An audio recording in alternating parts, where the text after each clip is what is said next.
Forward. Okay, great. Okay. Fantastic. Thank you. Hope everybody is well.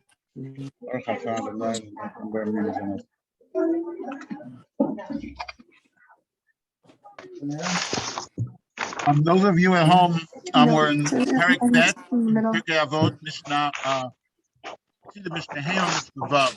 Actually, maybe I should go. These are my two favorite classes. Go. Laura, you gotta Look at mute. this. Mordechai, look at this. What? You see this? It's a possum. That's an opossum. And they said if you see it like it's on the side of the road, go over your car, you're flashing the lights, and go out and examine, see if it has a pouch. If it has a pouch, it most likely has live babies in it. They said take a cloth and just take out the babies from the pouch and put them in the bag on the floor of the car. Here, look what it says. Check the opossum's abdomen for a pouch. If present, gently pull the pouch open. Look inside the babies. If babies are present, gently remove each one from the mother's nipple. There can be as many as 13. Wrap the babies in a clean cloth and place them on the heated car seat or the floor of the car. We all hear you. Please mute. Oh, I'm so sorry. I'm sorry. I'm sorry.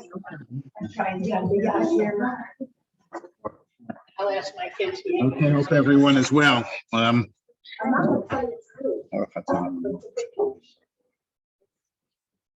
Okay, as someone asked, last week about last Mishnah, which we did, everything was put in the negative, and someone said, is that the only time that you have that, don't last Mishnah al tifrosh min hatzibur al tamen ba'atzmecha, and Zach, is this the only place we find this? I can't imagine it's the only place you find it.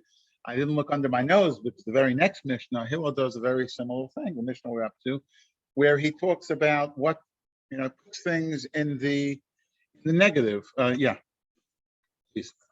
And that's I don't think he's being negative, but I think sometimes that's the way to bring out a positive, is to say don't be this, and that allows us, directs us to a positive direction. So yeah, you don't want to miss this. Right. Even in defining God, the way we explain God is through saying what he isn't, because it's hard for us to understand what he is. So he is not bounded by this. He's not bounded this. He's doesn't. So we describe what he isn't to help us at least be directed what he might be, what he is. So Hu Haya Omer is where the Mishnah begins. Again, in some it's in Perek Bet, some may have it as Mishnah Hey, and some may have it as Mishnah Vav. And he tells us about Hillel, and let me add that the way these Mishnayot are broken up is there are a few statements that come together. And the Mefarshim say that, why are these groupings so? And we're able, like the last Mishnah, I think we discussed about how a lot of the things in the Mishnah, which we spoke about at the end of last week, pointed a person about seeing themselves as part of something greater, a klal, as opposed to individuality, autonomy. Don't believe that you can know it all. Don't trust yourself till the day you die. Things like that. Don't have such a tremendous faith in yourself, because you as the individual, we can accomplish a lot. But right now it's all about me generation, right? Yeah, no, for sure.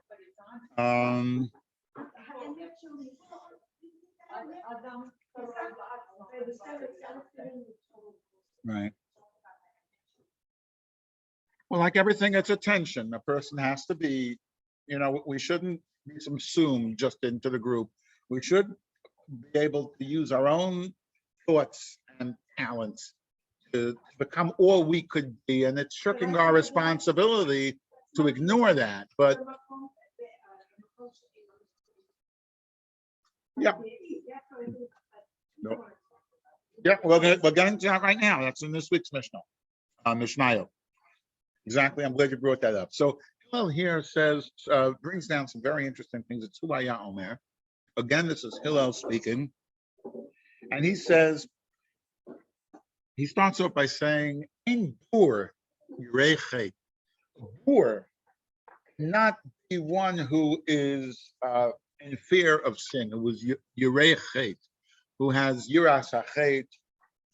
If you're a bur. Now, bur is an interesting word because it's one of those words, it's not the only word, we could probably think of more, where the Hebrew and the English is exactly the same thing. How would you translate a B? But bur is a B-O-O-R. You see, you know more Hebrew than you think. A bur is a bur. A bur, and Rambam explains what is a bur. A bur, Rambam often puts things in terms of midot sichliot, and midot, what does he call them? Sichliot, more like midot, like what we call midos. You know, there's knowing, you know, intellectual endeavors and becoming, and intuitive, but less, like, you know, more character traits and things like that. Knowing how to, you know, deal with people and dealing with people properly. Having what we call good midos, and he puts things in often in ma'alot midot and ma'alot sichliot. Because a bor has neither. A person who's a bor kishmo kenhu. Not only doesn't he have no Torah knowledge, doesn't have knowledge, he also doesn't know how to interact with people on a regular way. He doesn't know even basic to how to interact with people, how the society works, and how to deal societally with other people. So a person who has no knowledge, no understanding, not just of knowledge, of Torah, of that, but also doesn't know how to do basic transactions like a mensch. You go into my makolet, you talk to someone, right? We're all used to this. You go into my makolet, how are you? You know, I don't know, you get to be a certain age, at some point you go into a store and the person doesn't look at you and you say, I say, look at me. At least grace me with, you know, sometimes you'll go and the whole transaction, the person is on the phone or doing this. I said, you know, I just bought, I mean, they don't care because they're just a kupayit or they, you know, whatever. They don't, it's not their business.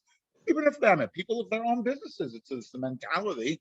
Again, Baruch Hashem, it's changing. When it's your doctor who does that is worse, I would say. Your doctor, I'm paying you, I'm buying something, I'm buying some bread, I'm buying some chicken. Grace me with making a little eye contact over here. Yes.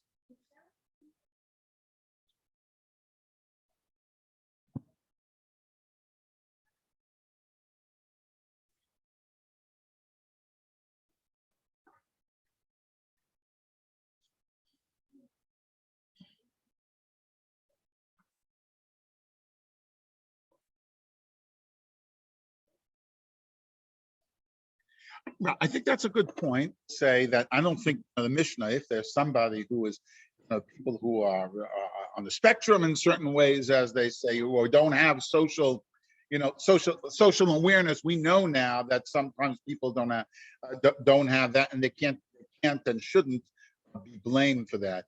I don't think that's what this Mishnah is. Hillel is, again, how much they were aware. But I imagine Hillel was insightful about things, maybe not the same diagnoses that we have, but this is somebody who just isn't a part of it and doesn't interact as part of the world. He just indulges in enjoyments of this world, no intellectual pursuits, no understanding of how to deal with people, and not caring about it. I think that we do have to be understanding, obviously, of somebody who's incapable of that, not to put them in a category where we would not call them a boor.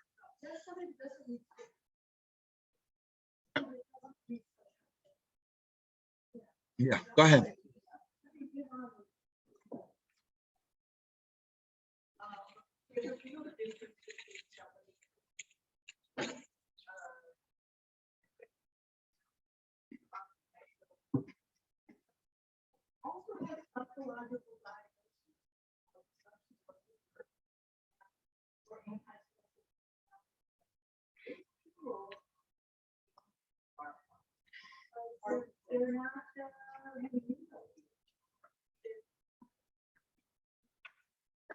Yeah, yeah, I think there is so the comment was made that there's a difference between people who have, narcissistic personalities and a person who may have learning disabilities.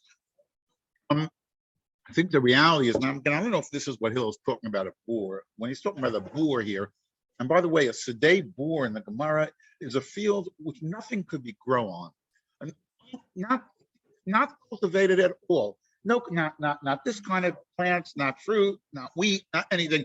Boor is something which is uncultivated. Someone who is uncultivated, presumably, is able to be, because if somebody wouldn't be able to, and to put them in a category where, yes, go ahead.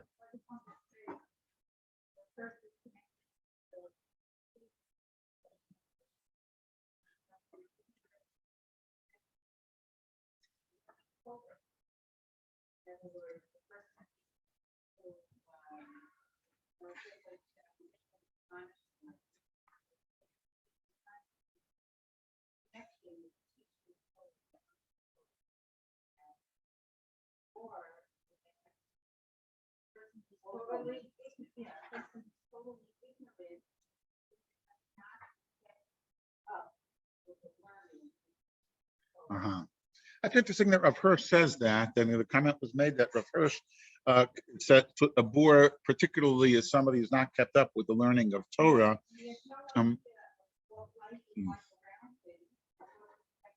Right. So it's more than just not having Torah, right? Because that the Rambam makes this comment and makes this distinction between this and the next part of the Mishnah. This says, "Ein boor yerechet v'lo am haaretz chasid." Exactly, with a differentiation between the two, with the am haaretz being a step above a boor who has neither Torah nor graces how to deal with society. Am haaretz, and we're going to talk about the term am haaretz because it's thrown around all the time. He said, am haaretz, you're an am haaretz. Am haaretz is, and so I want to talk about the term in a second. But the Rambam, at least, is saying an am haaretz is someone who understands, he may business, he knows how to transact with people, he knows how to deal with people. He doesn't have the Torah knowledge, and he doesn't pursue the Torah knowledge. So whereas a boor, even just to know what not to do, you don't understand, this is stealing, this is hurting a person, this is damaging. How can you do such a thing? If you're a boor, you don't even get that. And am haaretz will get that. It doesn't say ein haaretz yirechet.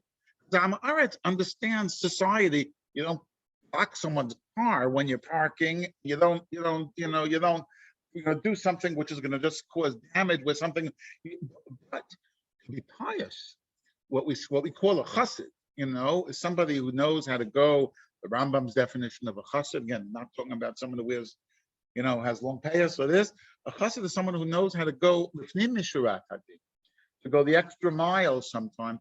There, it may be no society, you know how to be a yerechet. It's hard for you without understanding the nuances and how to go beyond that. There, knowledge, and having understood knowledge, Torah, and what comes with that, the complexities, to some extent, that allows us to go sometimes and beyond. And I'll say a little bit differently. Lo ha'amar et chassid, the way the Rambam puts the whole idea of when to be a chassid is, he talks about the middle road. But he says sometimes a person should go to, towards one extreme. Yeah, but the Rambam is very clear about that. He has to know when to do it, not to be indiscriminate frumkeit. Every time I'm going to do more, I'm going to do this, I'm going to be on the extreme. The Rambam doesn't like that. The Rambam says there are times when a person has to understand that, no, this is a situation when I should go a little bit, this may be the middle, but the right thing for me to do is to go and veer a little bit to the extreme in this case. That You have to have a chachma.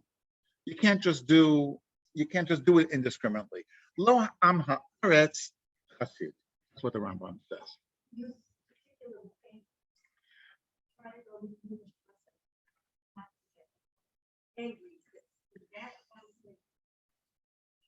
The Rambam talks about right. The Rambam said, that and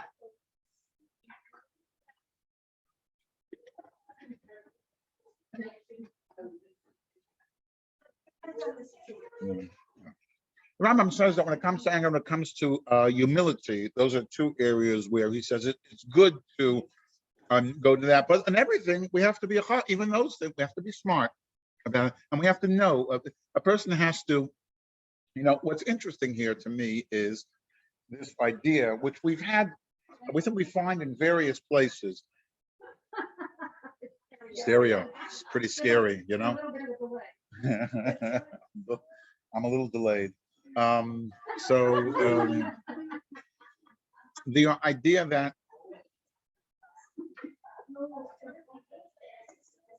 people who don't know how to use the technology should not be using it.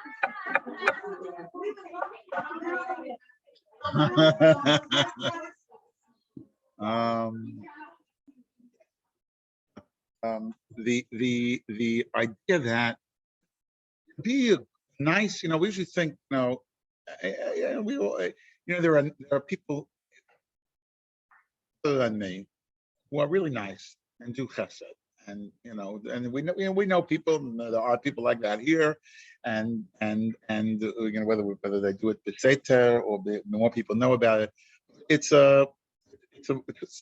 commendable, and it's something which I know I try to learn from and see. The more knowledge a person has, it helps you do chesed. It's not just if you're not smart, it's harder to really do chesed smart, because to really do chesed, not just to say, it's easy to throw resources at something. It's easy to be a putter who's always there. Sometimes I don't people like, I don't, leave me alone. I mean, some people are that way, but to really have the heart to do chesed and to do it a smart way takes thinking and intelligence and knowledge.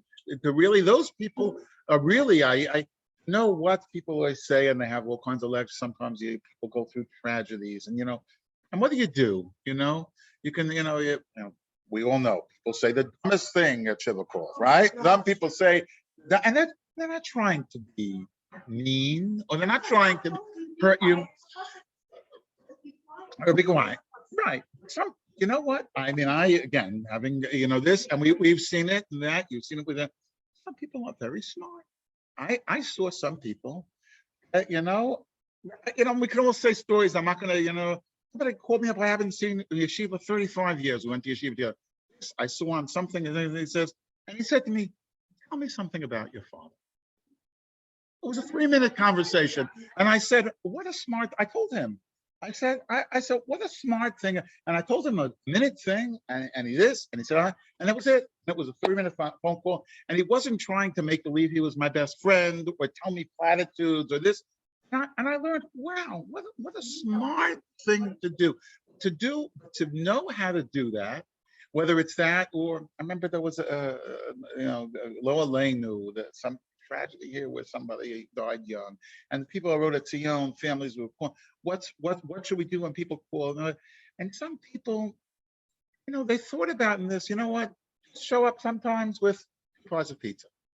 You want food, this, the woman doesn't know what to say, you bring it, no, don't bring, I don't want to be, I know whether that was the right, but it was thinking and being smart. Sometimes there's chesed, this idea. Again, I don't know how, because but the chesed heart and the chesed brain combination is really, really good. When it says lo ama aretz chassid, it says really to go beyond and be able to do more knowledge, the more thinking that you have can really help you. Go ahead. I want to say, going back to what you said, some of the things that were mentioned here were the people who were diagnostically challenged, okay? And as we were talking about, I was thinking about nature versus nurture. And, a person who doesn't have social skills, and a person who doesn't have book learning.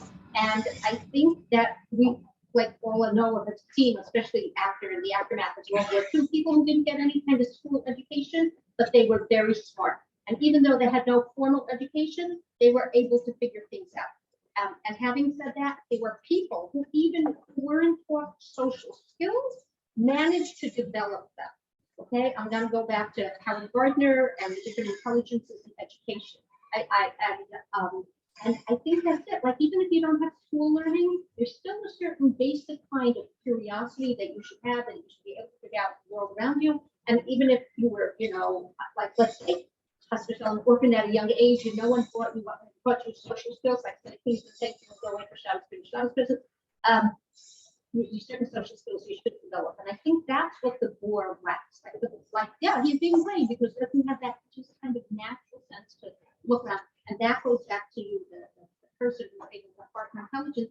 That's a particular part of how interpersonal intelligence. That's once again, it's like mathematical intelligence or musical intelligence. Some people have more and some have less. Right. Some of it is innate, but a lot, it is. A lot of it is learned, whether because from our parents or this, if you want to, I remember a friend of mine in the Vedanil said, father would passed away some time ago. He said, my father, whenever we'd go to a bris, and a baby was born, what his gift was? A package of diapers. Everybody needs them. Wow, you know what? Is that what? You have to either you innately get that, or you say, or you learn it, or you see it, and it starts to make you think, that these help you. Go ahead. And the cab driver appeared to be not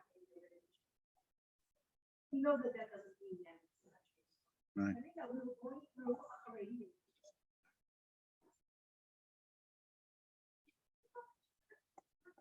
And they got this come out and they keep learning this new thing up. And they just see it on the streets and I thought, this is great. That doesn't exclude other people. Right. Yeah. You see all the time.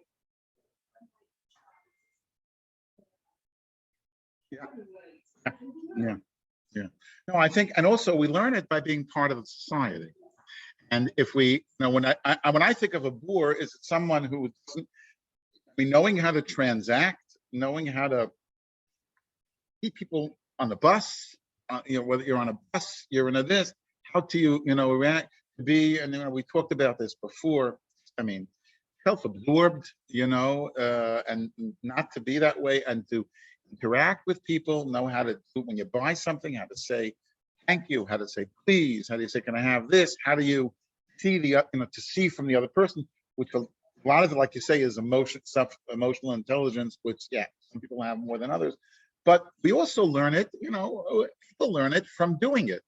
Now it's interesting because the board doesn't have either. Amaretz, it says, has the societal stuff, not the Torah stuff.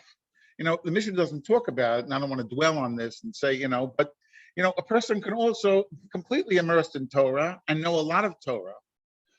You also have to have the system, know how to deal with people. So there's almost, that third category, the best is to have both, like all of us, of course, where we have the Torah and we have the societal stuff, Baruch Hashem, but I'm saying you can have, people who are, in the, and it's not, again, this is not I'm not getting into a conversation about this or that, but to value and to know what it is, to how to deal with society of people. And often, in a lot of our people, it's I said, we've all been lived in different countries, everyone here, right? At least two. And there's something that it does for us. It's something that it does, frankly, for our children, that it gives you an openness to, that it's not everybody was like me. Some of the people who grow up, and it could be growing up in Efrat, and it could be growing up in New York, or be growing up in Pittsburgh, or be growing up in, if you grow up just in this place, your mind is not expanded. seeing other, not everybody thinks just the way you do. So understand that. You sit next to someone on a plane who's completely different than you. Can you transact with them? Can you just talk to them, realizing they're coming from a whole different place than you're coming from, and not everybody thinks the way you think, which is, go ahead. Last comment. We're going to move on. Can I ask a question? 1 second. Someone's saying something, and we'll come to the people here. Go ahead.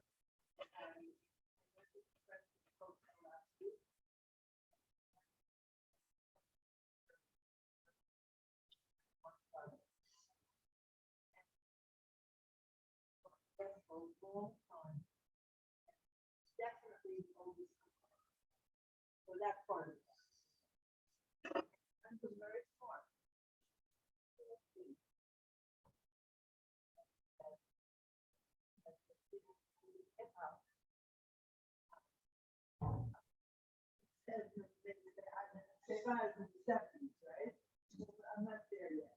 But I'm not wearing my age, but I'm clearly older than. Right. And just also, people, we don't have to take up the Right. or the neck Right. on it, but you have to lift your head up when you say that. Yeah. But if the person doesn't, I think we owe them. Because he got up right away. Sometimes people just need He wasn't even looking. Yeah. I mean, people are not aware, and we can all give, examples. And there's somebody had a comment here, but I'll just mention, because it just happened the other day. I was in my my daughters live in Ramat Beit. I was visiting one of them. What, they still talk to me, yeah. And one of them, I was visiting them, and in the building, they have good friends of theirs. Actually, they made this. It was last week. What friends of them made a bris, had a baby, and one of the neighbors, put up a sign in English, Mazel Tov to this and this family in English. Or a lot of Anglos in the building, but there are also Israelis there. And to me, it's you're living here in Israel. Like why you putting up a sign in English? How does an Israeli feel when they walk by, when this is their country, and they see Efrat also, I must say, if someone see a sign, now if it's only a kilo of only American, but you put up a sign on the building where there are Israelis walking by also. And if I'd be living in New York and somebody put up a sign in Spanish and this, I grew up in Lower East Side, there were plenty of Spanish speakers, I would be a little, you're here in America, put up a sign here. So, and of course it's good people who did this. It's people who just, if you would say to them, would say, oh, of course, how do I fix it? It's a matter of being aware. I mean, because nobody's trying to be excluding or anything like that. It was just a matter of being self-aware. Somebody here had a comment? Yeah, I was thinking, was it Seema who made the last comment about somebody getting up? Yes. Oh, okay, because I was with her. But so my question. Okay, Shira said she was with you about something. Okay. Okay, so my question is this. Yes. My question is this. See, we have a category for the people who aren't socially aware and also don't have the Torah skills. And we have the category of the people who have the Torah, who don't have the Torah skills, but are socially aware. So where's the category of the people who have the Torah skills, but aren't socially aware? Right. The ones and that's who why don't get he doesn't mention that here. That's why I brought it up. Maybe it was and it's a commentary on our generation, which is not such a good commentary. I would imagine maybe it wasn't a problem then, because if people had it could come with Torah skills. And it was certainly more unusual that people would not be involved in society, and yet people with Torah skills. But certainly it's well taken, and as we said, that's a problem too. That's a problem I have too. another further question that would probably maybe a halachic question, is how far we're supposed to go to assist these people. Any one of these categories, how far are we supposed to go to enlighten them or to have them do the right thing? Well, what's our? I think it's a conversation where people can, how far do we go to enlighten people as far as these things or in general? I mean, our first step is for ourselves to become certain kind of people. I think that with goodness, we can accomplish a lot. I think, it depends. We can always see how are things going to be taken. And sometimes, and we always have to ask ourselves, I always tell teachers, you're going and criticizing your child in the past. Are you doing it because it's bothering you? They're acting this. Don't you act like the teacher once came to me with their hands shaking. Somebody better to teach that boy a lesson. And I turned to the teacher and I said, I'm not sure exactly what you're interested in, but certainly not teaching that boy a lesson. What you're saying to me is you want to beat that kid because he was disrespectful. And okay, I understand that. That's not what this is about. So how do we go about it? I think being good ourselves. I think by smiling, by being nice, by seeing them as our brothers. And I would say, I always say to myself that were my kid, how would I want someone if I walk in the yeshuv in the Neve Daniel and I see some teenagers acting in a way they shouldn't be, and I'll say something sometimes. I try to say if that were my son or daughter and somebody were passing them, I would want someone to say something to them. I'd want them to talk to them in a certain way. And and just by you're this, I mean, you hear all kinds of stories of people giving, and we know it, to give the whole issue of giving tochacha is broad, difficult, and and many people, unfortunately, we don't excel in it a lot, a lot of times, and it's not taken. I'm reminded of somebody who picked up, someone said a tramp in the gush and picked up a young lady and turned to her and said, if you would dress a little differently, you'd have an easier time getting a tramp. And that yeah, I'm sure that helped. I'm sure this girl was very helped by that comment. Yes. Go ahead. Okay, that's different. Right.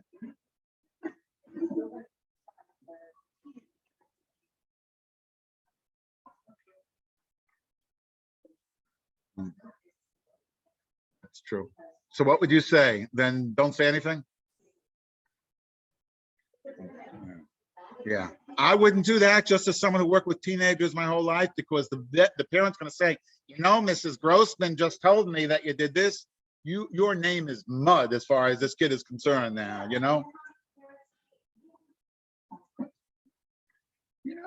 Yeah, that's true. That's unfortunate. I think it takes a village, to raise.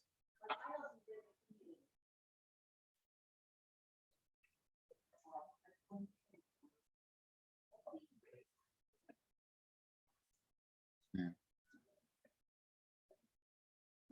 Right. And this is where I think what we started with, where wisdom, because if a person steps back, a lot of times we react viscerally. Kids are making noise outside my window. They need this. My kids, I'm going to go out there. What do and I understand that. I hate that. Yeah, right. Exactly. And you really.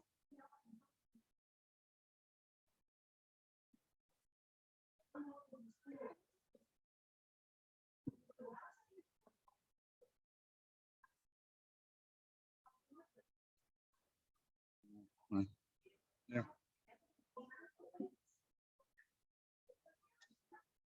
Yeah. All right. So.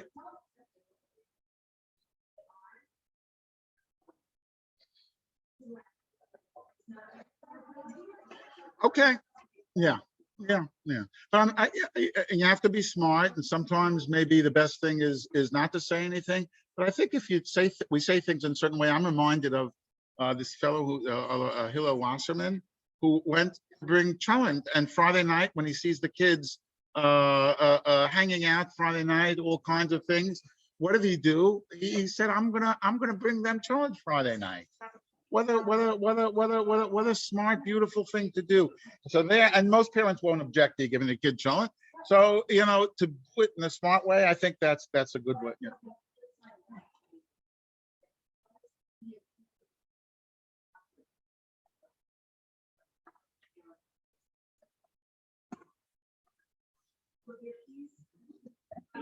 Yeah. Yeah. Yeah. Yeah, well, I guess there's a certain baseline, a certain norm, if someone wants to do things which are, from, my kids sweets and inviting them to come to my house, and I'm a creepy old man, I shouldn't be doing that. But if I'm doing that, I think safely, if somebody is bothered by that, I mean, I'm not enticing your kid out that he's coming out to the street to do that. Some things are not so simple, but and some people may decide I'll do less because I don't want to expose myself in that way. Someone saying you're doing, but I think there are things which the norm would agree that this is okay or not. We got to move on. A couple of very quick comments.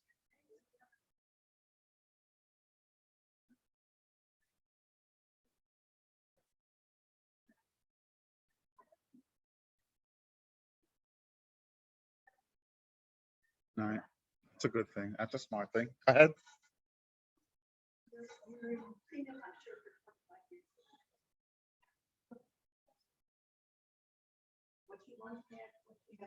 I think, What you're allowed to say, you're not allowed to say anymore.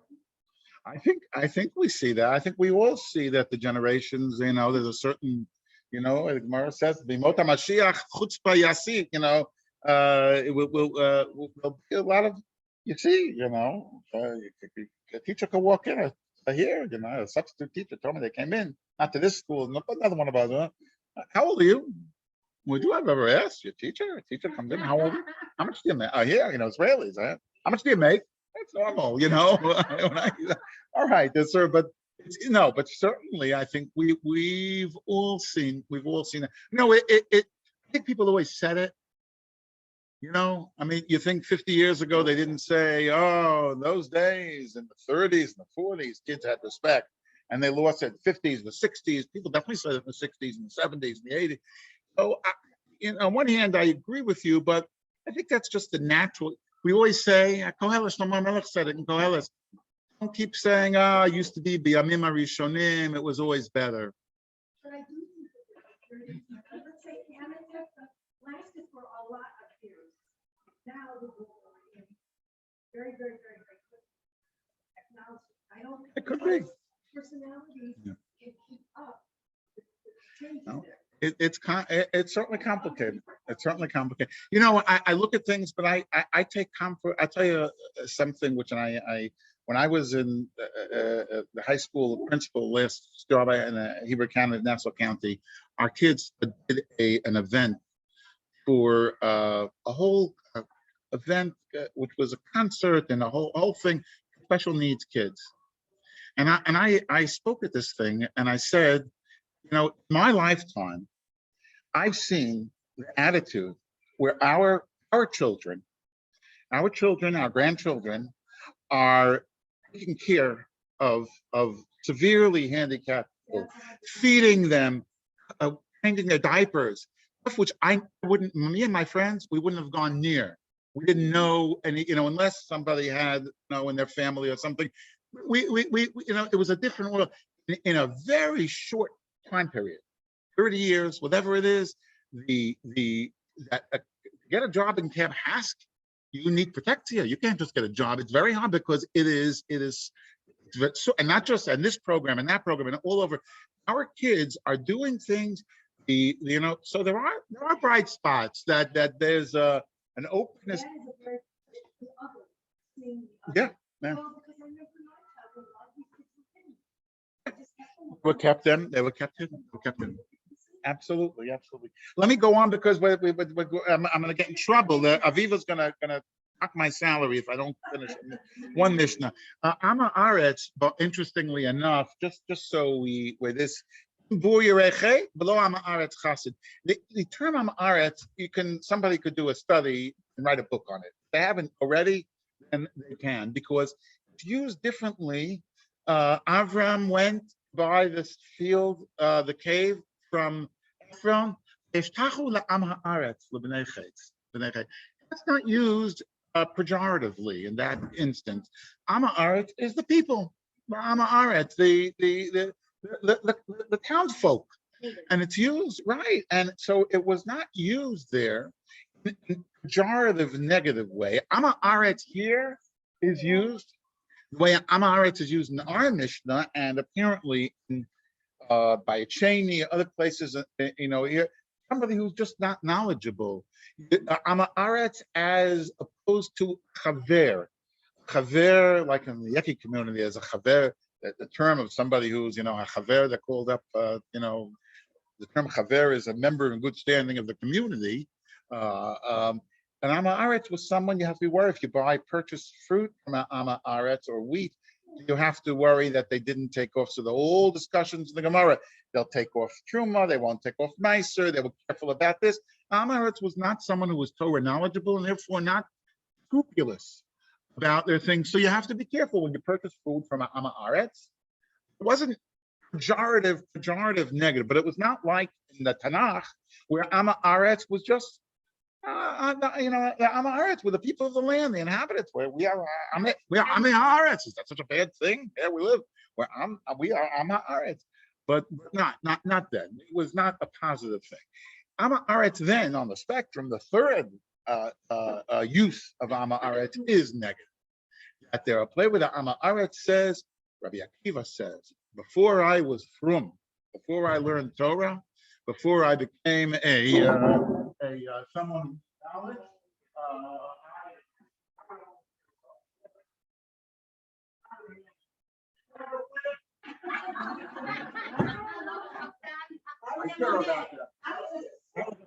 that was an educational response. No, that's the way I'd want my grandkid to be talked about. Yes, very interesting. Right. No, actually, right. No, Amcha is more of a recent term. I don't know where if Amcha appears. Amcha is like the regular common folk, the common people. You're right. But you generally say Amcha. It's I say go to I tell my wife I don't want to go Yom Ha'atzmaut. Why should I go sit with Amcha and fight over a little patch of land to make a barbecue? I'll sit in my backyard, and what do I need that for? That's our yearly fight. But so people like that. So I'm just saying the last explanation of Ama Aretz is Rabbi Akiva said. Listen, Rabbi Akiva. This Rabbi Akiva said this before I learned Rabbi Akiva 40 years, and he saw the water dripping. Rabbi Akiva before. When I'd see a Talmud Chacham, I wanted to bite it. Meaning, I hated it. There's a certain sin'ah, negative, that we'll have towards, and we, unfortunately, we're not getting, in Israel, we need achdus, and there's a lot we're all ready to say mussar to the other communities, but every one of our communities needs mussar. And we just have to give it to ourselves first. And there's plenty of this, and I say, there's plenty of this on this side, and there's plenty of this on this side, and there's plenty, unfortunately. But yes, every time they make a decision that when they want to tax the chad pa'ami, is it just to get the religious people? I don't know. There are people who just want to get rid of it. There's no question. There are people who hate the religious people. There are people on this side like this. So there is a lot, unfortunately. A lot of mussar to be taken, which we should start with ourselves. But this idea that this is the third Ama Aretz, that there was something, there are other Gemaras also, the end of Psachim and Avrei Psachim, about Ama Aretz hating a Talmud Chacham. That there is something, where it comes from psychologically, not my problem. It could be we're seeing people, like this, holier than that. I don't know. But and that's what I always say to some people. They hate us. The Chilonim hate us. All right, maybe, but it doesn't say that we should hate them. But it doesn't say that it's not. Someone hates you, hate them back. So if they have the problem, so respond to it with goodness and not in crime. Below Ama Aretz Chassid. So that's the Ein Bur Yereche. Below Ama Aretz Chassid. Now Ama Aretz is not a Chassid. Just the Mishnah continues. Below Habai Shan Lomed. Rabbeinu Yonah says the person should always have busha, except when it comes to learning. Don't be a baishan. Don't be afraid. We'll never learn if we're afraid to ask a question. You should never be afraid. It's a person who wakes up afraid. I don't want to sound like I don't know anything. I'm going to raise my hand and ask, what do you mean? What is that? You know, like the teachers say, there's no silly questions, right? And then, no, nobody. I use a little more busha in this group, but lo habai shalom omed. If we're embarrassed, if we're afraid to ask, if we're afraid of looking like we don't know, then we'll never learn. Lo habai shalom omed. That's not the place. Like every midah, there are times for different midot. It's not with busha. We're done. Okay, I'm no, I'm going to pick it up from here next time. I'm good. Yeah, we'll get it. If you don't mind, you can save those sheets or give them to me. Have a good week, everyone.